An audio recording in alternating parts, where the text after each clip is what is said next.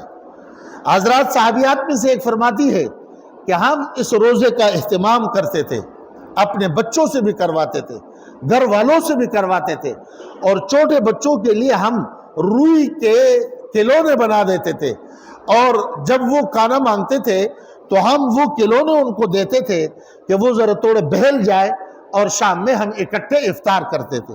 اس لیے علماء کہتے ہیں کہ اس روزے کے اعتبار سے آدمی خود بھی رکھے، اپنے گھر والوں سے بھی رکھوائے، اور اس کے اوپر پوری توجہ دے، اس کے بہت بڑا اجر ہے، اس لیے کہ میرے آقا نے اس کو کیا ہے، میرے آقا نے اس کی ترغیب دی ہے، اس میں میرے اور آپ کے تمام خیر اس میں پناہ ہے۔ اور پھر اگرچہ روایت ضعیف ہے، لیکن بڑوں نے اس کے اوپر تجربہ کیا ہے کہ عاشورے کے دن کوشش یہ کرو اپنے گھر والوں پر فراخ کر لو رزق، اچھے انداز پر اس کو کھلاؤ، جیسے کہ مہمانوں کی آپ دعوت کرتے ہو ایسی دعوت اپنے گھر والوں کے لیے کر لو، انشاءاللہ پورے سال اللہ فراوانی کے ساتھ رزق عطا فرمائیں گے۔ اور پھر اس کے ساتھ یہ ہے کہ دیکھو احادیث کے روشنی میں، آپ علیہ السلام کے تعلیمات کے روشنی میں یہ آتا ہے کہ رمضان کے بعد سب سے زیادہ اللہ کو محبوب اور اللہ کے رسول کو محبوب عبادت ماہ محرم الحرام میں ہے، اور پھر اس میں جو سب سے زیادہ محبوب عبادت ہے وہ روزوں کا رکھنا ہے۔ لیکن اس میں یہ فرمایا کہ ایسے نہ ہو کہ پورا مہینہ روزہ رکھے، پورا مہینہ نہ رکھے، لیکن کوشش یہ کرے کہ زیادہ سے زیادہ اس میں رکھ لے۔ آپ نے یہ بھی دیکھا ہے کہ حضرت عائشہ رضی اللہ تعالیٰ عنہ کی روایت ہے، اور وہ فرماتی ہے کہ آپ علیہ السلام نے رمضان کے بعد سب سے زیادہ روزے شعبان میں رکھے ہیں۔ تو فضیلت جب محرم الحرام کو ملا تو شعبان میں روزے کیسے رکھے؟ اس کے بارے میں حضرات محدثین اور علماء کرام فرماتے ہیں کہ آقائے دو جہان صلی اللہ علیہ وسلم کا جو بھی کام تھا، وَمَا يَنْتِقُ عَنِ الْهَوَىٰ إِلَّا وَحْيٌ يُوحَىٰ، وہ اللہ کے طرف سے وحی ہوتی تھی، اللہ کے طرف سے رہنمائی ہوتی تھی۔ تو یہ ہو سکتا ہے کہ محرم الحرام کے بارے میں اللہ نے آپ کے عمر کے آخری حصے میں آپ کو بتلایا ہو، اور یہ آپ نے جو پہلے روزہ رکھے وہ شعبان کے اعتبار سے تھا۔ اور دوسرے علماء نے یہ لکھا ہے کہ چونکہ آپ کے مدینے میں مصروفیات بہت زیادہ تھے، تو ممکن ہے کہ محرم الحرام میں آپ کے جہاد کی مصروفیات اور بہت سے مصروفیات تھی، جس کی وجہ سے روزے تو کم رکھے، لیکن فضیلت آپ نے بتا دی کہ محرم رمضان کے بعد سب سے زیادہ محبوب مہینہ ہے عبادت کے لیے اللہ کے ہاں اور اللہ کے نبی کے ہاں۔ اس لیے میرے محترم بھائی اور دوستو، اس مہینے میں کوشش یہ کی جائے کہ بھائی زیادہ سے زیادہ روزے رکھ کے دعاؤں کا اہتمام کرے، صدقے کا اہتمام کرے، خرچ کرنے کا اہتمام کرے۔ ان چیزوں سے ہمارے اندر اچھے اخلاق پیدا ہوں گے، بہترین کردار کے ہم مالک ہوں گے۔ چونکہ محرم کے حوالے سے اور بھی بہت سی باتیں ہیں، لیکن کسی اور موقع پر اتنا ہمیں ہے کہ محرم ہم سے تقاضا کرتا ہے ایثار کا، انصاف کا، محبت کا، عبادت کا۔ ان چیزوں پر ہم اپنے آپ کو لگوائیں۔ دوسری بات یہ ہے کہ اس مہینے میں چونکہ رسول اکرم صلی اللہ علیہ وسلم کا جگر کا ٹکڑا، اور وہ جو آپ کے کندھوں پر پلا، وہ جس کے لیے آپ نے منبر رسول کو چھوڑ کے اترے، وہ جو سجدے کے حالات پر آ کر کے سجدہ آپ نے لمبا کیا، اس کو شہادت اللہ نے دی تھی۔ یہ بھی ایک عجیب، اللہ نے ان کے لیے کون سا مہینہ منتخب کیا، کون سا دن منتخب کیا؟ اس لیے کہ یہ افضل تھا، اللہ نے بھی ان کے لیے افضل مہینے کا انتخاب فرمایا۔ لہذا اب بتائیے کہ یہ مکہ مکرمہ میں تھے، اور مکہ مکرمہ میں رہتے ہوئے کوفے والوں کا خط آیا۔ آپ نے اپنے چچا زاد بھائی کو بلا کر مسلم بن عقیل کو اور فرمایا کہ یہ خط آیا اور آپ چلے جائے کوفہ، کوفے والے ہمارے ساتھ دینا چاہ رہے ہیں۔ آپ نے ان کو بھیجا، اور اس کے بعد آپ نے اپنے پورے گھر والوں کو لے کر کے نکلنے کا ارادہ کیا۔ حضرت عبداللہ ابن عمر دوڑتے ہوئے آئے، حضرت عبداللہ ابن عباس آئے، اور بڑے صحابہ آئے۔ فرمایا کہاں جا رہے ہو؟ آپ نے کبھی کوفیوں سے وفا دیکھی ہے کہ آپ وہاں جا رہے ہو؟ آپ کے والد کو شہید کس نے کیا؟ او بھائی مت جاؤ۔ لیکن آپ نے فرمایا کہ نہیں، میرے ذمہ ایک کام ہے، میں رسول اکرم صلی اللہ علیہ وسلم کے خاندان سے ہوں، اور میں اگر نہیں گیا تو حق، عادل، انصاف کا بول بالا کیسے ہوگا؟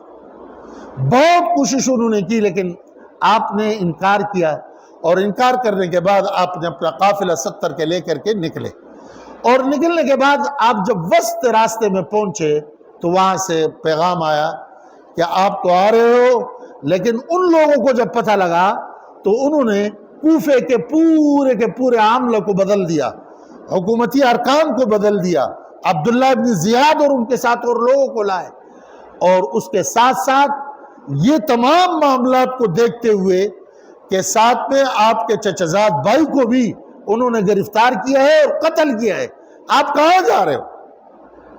تو آپ نے اس وقت پر کھڑے ہو کر کے آپ نے جو باتیں بتائی اور جو کچھ کہا، فرمایا کہ مجھے معلوم ہے کہ میں کہاں جا رہا ہوں، مجھے پتہ ہے کہ میرے ساتھ کیا ہوگا، لیکن مجھے بتاؤ اگر میں رک گیا تو انصاف کا بول بالا کیسے ہوگا؟ دنیا کے اندر ظالم کا مقابلہ پر کیسے کیا جائے گا؟ میں کیسے واپس ہو جاؤں اس فاسق و فاجر اور اس فسق و فجور کے یہ حکمران اور ان کے ظلم اور بربریت کے خلاف؟ اگر آج حسین بن علی نہ نکلے تو کون نکلے گا؟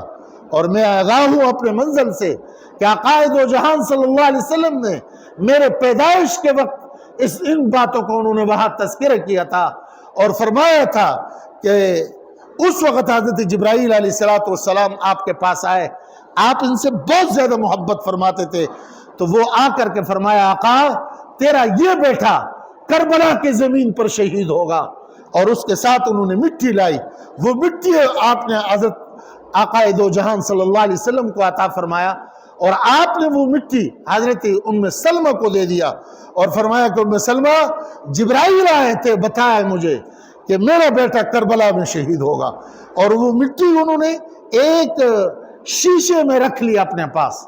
اب آپ فرما رہے ہیں کہ مجھے میرے نانا نے بتلا دیا تھا، مجھے اپنے انجام کا پتہ ہے، لیکن حق اور انصاف کے بول بالے کے لیے میں رکوں گا نہیں، میں جاؤں گا۔ اور وہیں سے آپ پر چل پڑے۔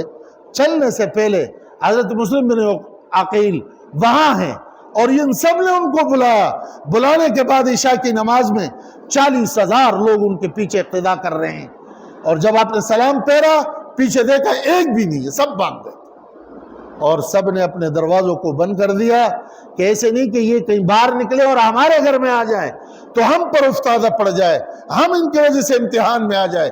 سب نے دروازے بند کر دیے۔ عجیب وہ واقعات اور قصے جب آدمی دہراتے ہیں تو کلیجہ منہ کو آنے لگتا ہے۔ اور پھر اس کے بعد جس بے دردی سے اس کو گرفتار کیا، جس بے دردی سے ان کو شہید کرایا گیا، اس کے بھی حضرت کو اطلاع ہو گئی، لیکن وہ رکے نہیں، آ گئے، اور آنے کے بعد پھر کربلا کے میدان میں خیمہ زن ہو گئے، اور خیمہ زن ہونے کے بعد اس طرف کتنے لوگ ہیں اور اس طرف کتنے لوگ ہیں، 30,000 لوگوں کو لے کے آئے ہیں، اور اس طرف جو وہاں تلوار لے کر کے لڑ سکتے تھے، تو تاریخ نے تو مختلف لکھے ہیں، بعضوں نے لکھے 22 آدمی، تو 22 اور وہ پورے 70 خواتین اور بچوں کے ساتھ۔ اب اس کے بعد آپ کھڑے ہو کر کے فرما رہے ہیں کہ لوگوں تم مجھے جانتے ہو میں کون ہوں؟ تم مجھ سے باخبر ہو کہ میرے تعلق کس خاندان سے ہیں؟ میں محمد صلی اللہ علیہ وسلم کا نواسہ ہوں، وہ تمہیں تو پتہ ہے میں نے کسی کے اوپر ظلم نہیں کیا، نہ خون نہیں بہایا، کسی کا دل نہیں دکھایا، تم یہ کیا کر رہے ہو؟ مجھے کہا کیا تھا اور اب کر کیا رہا ہو؟ آپ یہ خطاب فرما رہے ہیں۔ 7 تاریخ کو آپ کے پانی کو بند کرا دیا گیا، کھانا بند ہو جائے گزارا پھر ہوتا ہے، لیکن پانی بند کرنے کے بعد زندگی بڑی سخت ہوتی ہے، تلخ ہو جاتی ہے، تو وہاں پانی روک دیا گیا 7، 8 اور 9، اور پھر اس کے بعد آگے جا کر کے جب ان بدبختوں کو اپنی آنکھوں میں وہ ظلم اور جبر اور اندھیرا چھا گیا تو وہ میدان میں آئے۔ آپ کے پاس علی اصغر گود میں ہے، انہوں نے اس برچے سے ان کو شہید کرایا جس سے جانوروں کو شہید کرایا جاتا ہے، اور جیسے برچہ لگا آپ کے گردن لڑکی اور آپ سے خون بہنے لگا، آپ نے ان کو اپنے ہاتھوں میں اٹھا کر کے اللہ کے طرف اوپر کے طرف نگاہیں اٹھاتے ہوئے عرش کے طرف، اور فرمانے لگے میرے رب حسین اپنے پہلے شہید کو تیرے راستے میں پیش کر رہا ہے۔ اور اسی وقت اس کو اٹھا کر کے جب خیموں پر پہنچے تو وہاں حضرت سکینہ حضرت زینب، شیربانو اور یہ سب بیٹھی ہوئی تھی رضوان اللہ علیہم اجمعین. اس کو دیکھ کر کے ان کی چیخیں نکل گئی، کوہرام مچ گیا. اور پھر اس کے بعد آپ نے ان کو دیکھ کر کے استقامت کے آپ پھاڑ تھے، آپ پر اثر کوئی نہیں تھا. اور پھر اپنے 18 سال کا بیٹا علی اکبر کو بلا کر کے فرمایا اب آپ کے انتظار کر رہے گھوڑا، آپ کے انتظار کر رہے جنت کے حور، اٹھ کھڑے ہو جاؤ، ان جابر و فاسق و فاجروں کے خلاف نکل پڑو. وہ جوان بھی جوان تھا.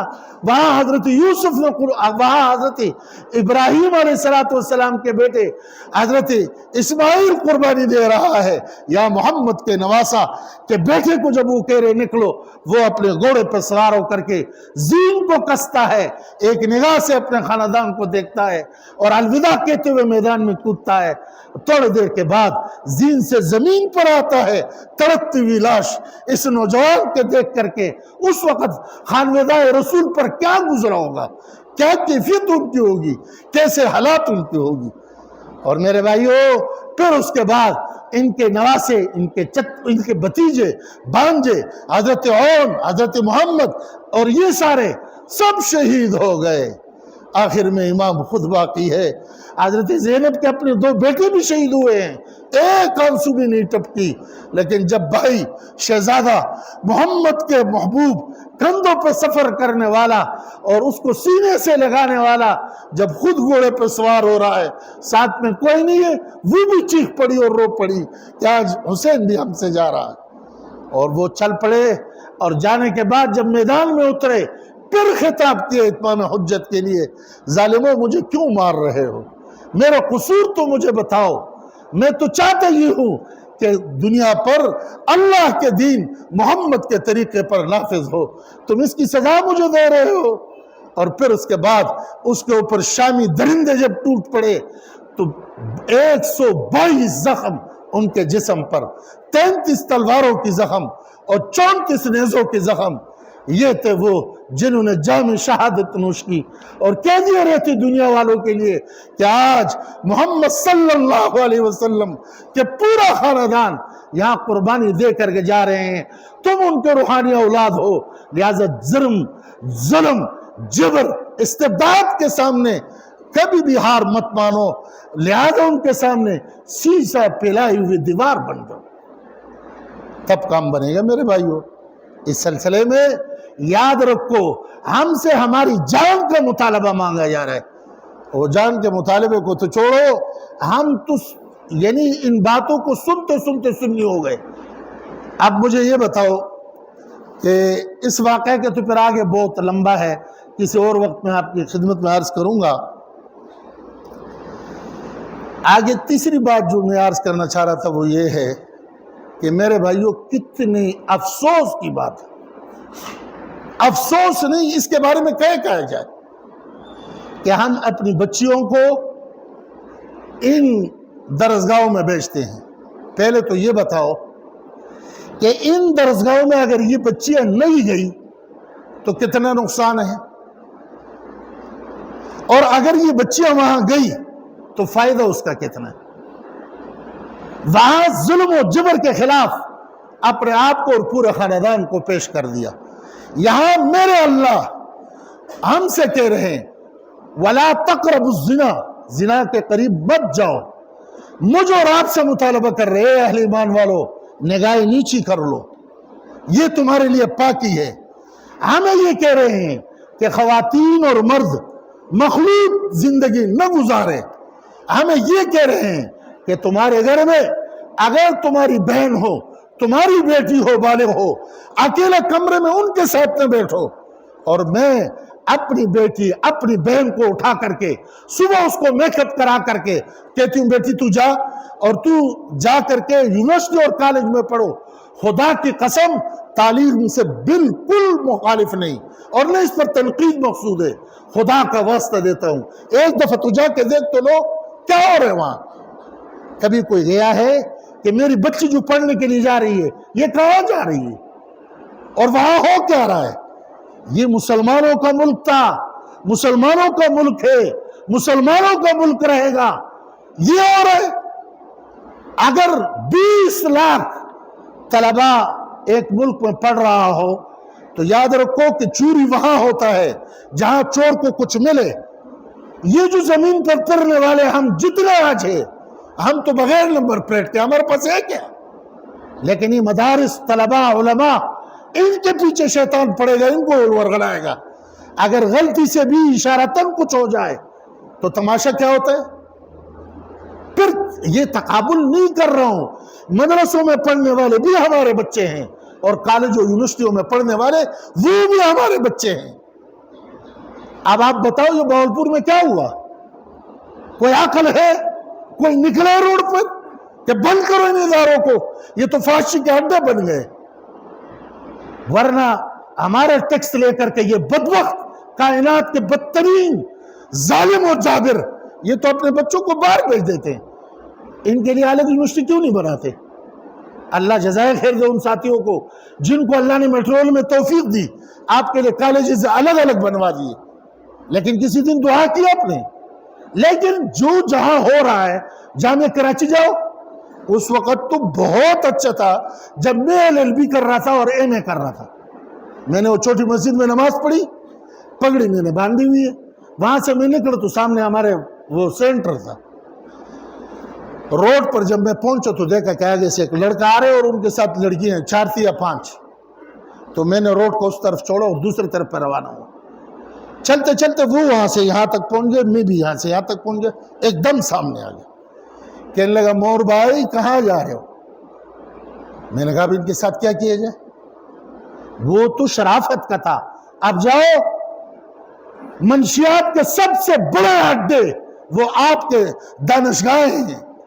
پشاور کے یونیورسٹی کو دیکھ لو اور پنجاب کے یونیورسٹی کے یہ، یعنی اس کی مذمت کیسے ہم کریں؟ یہ ہے تعلیم؟ یہ ضروری ہے بچوں کو پڑھانے کا؟ دل پہ ہاتھ رکھ کر کے خدا کو حاضر ناظر کرو، یہ ہم کیا کر رہے ہیں؟ کس طرف جا رہے ہیں؟ یہ تو آپ کے اور میرا دور ہے. اس کے بعد جو ہوگا وہ کیا ہوگا؟ خدا کو مانو، اپنے بچوں کی فکر کر لو، اپنی اولاد کی فکر کر لو. ان بچوں کو اس ترتیب پہ مت بھیجو. یہ کہاں جا رہے ہیں؟ نہیں آتا سمجھ میں؟ ذرا جا کے تو دیکھ لو، ان کے پرائیویٹ یونیورسٹیوں کو دیکھ لو، ان کے دوسرے یونیورسٹیوں کو دیکھ لو. مت ماری گئی. ملک ہمارا اسلام کے نام پہ آزاد، اور ایک خاتون کھڑی ہو کر کے بدبخت کی بچی کہے کہ میرا جسم میری مرضی، تیرا جسم تیری مرضی. تو خود پیدا ہوئی ہے، تیرا جسم ہے کدھر؟ یہ جسم میرے رب کا امانت ہے، تیرے مال بھی میرے رب کے امانت ہے.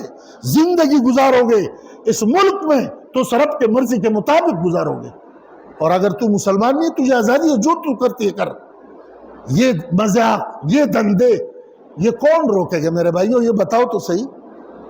ہم نے کبھی اس کے اوپر سوچا ہے کہ بچوں کے لیے صاف ستھری اچھا ماحول ہم دے دیں؟ ہم نے اس کے لیے کبھی غور کیا ہے؟ اسکول کا نظام کیا ہے؟ کالجز کا کیا ہے؟ یونیورسٹیز کا کیا ہے؟ میرے پیارے بھائیوں، تھوڑا سا ہمیں اس پر غور کرنا ہوگا. اللہ کے واسطے اپنے بچوں کو بیچتے ہو، خود جا کر کے دیکھو. مخلوط جگہوں میں ان کو مت پڑھاؤ. اس پڑھانے کی وجہ سے اگر میں پڑھاتا ہوں، آپ پڑھا رہے ہو، زید پڑھا رہے، بکر پڑھا رہے، ذرا اللہ سے تو پوچھو کہ اس کے بدلے میں جنت ہے یا دوسری جگہ ہے؟ یہ کہاں جا رہے؟ یہ بھوک سے نہیں مریں گے. رزق کی ذمہ داری اللہ نے لی ہے. یہ فحاشی پھیلانا اور اس ترتیب پہ اپنے نسلوں کو تباہ کرنا، یہ کہاں کا انصاف ہے؟ یہ کہاں کی انسانیت ہے؟ اور اس کے وجہ سے جو نقصانات آئیں گے، اب وقت ختم ہو گیا، میں کہہ نہیں سکتا ہوں. بس آخری بات کے اعتبار سے مجھے آج مضبوط بات کرنی تھی، لیکن وقت ختم ہو گیا. 2-3 منٹ آپ کے لوں گا.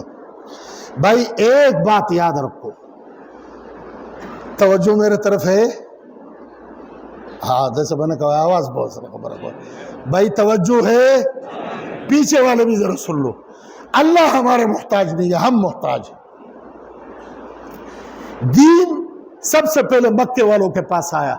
اہل مکے نے محمد صلی اللہ علیہ وسلم کی قدر نہیں کی. جب قدر نہیں کی، دن گیا مدینہ. مدینہ والوں سے جب سستی شروع ہو گئی تو انہوں نے اپنا ٹھکانہ بدلا دمشق سے پھر کوفہ، اور پھر وہاں جب سارے تک گئے تو سمرقند اور بخارا آیا. امام بخاری یہ اسی علاقے کے تھے، وسطی ایشیائی ممالک کا. امام ترمذی امام نسائی، یہ سارے حضرات یہاں کے تھے، اور جتنے تصوف کے بڑے بڑے بزرگ ہیں وہ بھی یہیں کے تھے۔ لیکن جب نوجوانوں نے دین سے بے رخی اختیار کی اور آزادی چاہنے لگے اور پھر ناچ گانوں میں لگ گئے اور خرافات میں الجھ گئے، اللہ نے پھر کیا حشر کر دیا؟ روس کو مسلط کرایا مساجد میں، پھر جوئے کے اڈے کھلے، زنا کے اڈے کھلے، شراب کے اڈے کھلے، نماز پر پابندی، قرآن پر پابندی، اور سب چیزوں کو کر کے رکھ دیا۔ اور پھر فیصلہ ہوا کہ اگر کسی کے پاس قرآن کو پایا گیا یا کوئی قرآن کو یاد کرتا ہوا ملا تو اس کو زندگی بھر زندان میں ڈالا جائے گا یا ان کو قتل کرایا جائے گا۔ یہ ساری چیزیں دیکھی یا نہیں دیکھی؟ مولانا نعمانی صاحب لکھتے ہیں کہ ان سخت حالات میں ہم نے اللہ کے آیات کو دیکھا، اِنَّا نَحْنُ نَزَّلْنَا الذِّكْرَ وَإِنَّا لَهُ لَحَافِظُونَ۔ اس کا عملی مشاہدہ ہم نے اس وقت دیکھا کہ وہاں کے مفتی اعظم ہندوستان آئے تو مجھے حضرت جی نے فرمایا اس جماعت کو اٹھاؤ، دیوبند لے کے جاؤ، ندوہ لے کے جاؤ، مظاہر العلوم سہارنپور لے کے جاؤ، ان کو یہ سارے ادارے دکھاؤ، ان سے ذرا ملو۔ فرمایا میں چل پڑا ان کے ساتھ، تو تعارف ہوا کہ یہ تین اس میں حافظ ہیں، اور جب میں نے ان کا قرآن سنا تو نعمانی صاحب کہتے ہیں میں خدا کو حاضر ناظر کہتا ہوں کہ ایسے قرآن اس سے پہلے میں نے کبھی نہیں سنا تھا۔ تو میں نے مفتی اعظم سے پوچھا کہ وہاں تو قرآن پر پابندی ہے، انہوں نے قرآن کیسے یاد کیا؟ تو وہ مسکرائے، اور مسکرانے کے بعد پر فرمانے لگے کہ نعمانی صاحب اللہ کا کرم ہے کہ ہر بستی میں 200 اور 300 حافظ موجود ہے۔ کہہ دو سبحان اللہ، کچھ نہیں ہوتا۔ اور پھر کیا بتایا کہ جب حکومت نے پابندی لگائی تو اللہ نے ہمیں راستہ دوسرا بتلا دیا، اور ہم نے وہاں پر وہ لوگ تیار ہو گئے کہ ہم آپس میں بیٹھ کر کے مشورہ کیا کہ اس قرآن کو اب ہم کیسے بچائیں۔ تو ہم نے کیا کیا کہ قبرستانوں میں قبر کھودے، اور قبر کھود کر کے ایک جنازہ اٹھاتے اور وہاں قبر کے پاس بیٹھ جاتے، اور 5-5 6-6 بچوں کو قبر میں بیٹھا کر کے اور ایک ایک حافظ ان کے ساتھ بیٹھ کے قرآن کو یاد کراتے تھے، کتنی صحبت سے۔ اور فرمایا کہ جہاں اللہ 3 سال میں بچے کو قرآن یاد کراتے تھے، اس قربانی کے برکت میں اللہ 3 مہینے میں ان کو قرآن یاد کراتے تھے۔ میرے محترم بھائی اور دوستو، یہ ہے قرآن کے ساتھ محبت۔ لہذا بچوں کو ڈاکٹر بناؤ، انجینئر بناؤ، اللہ مبارک کر لے، آپ کے آنکھوں کی ٹنڈک بنا دے، لیکن اس کے ساتھ یہ فیصلہ کر لو کہ سویڈن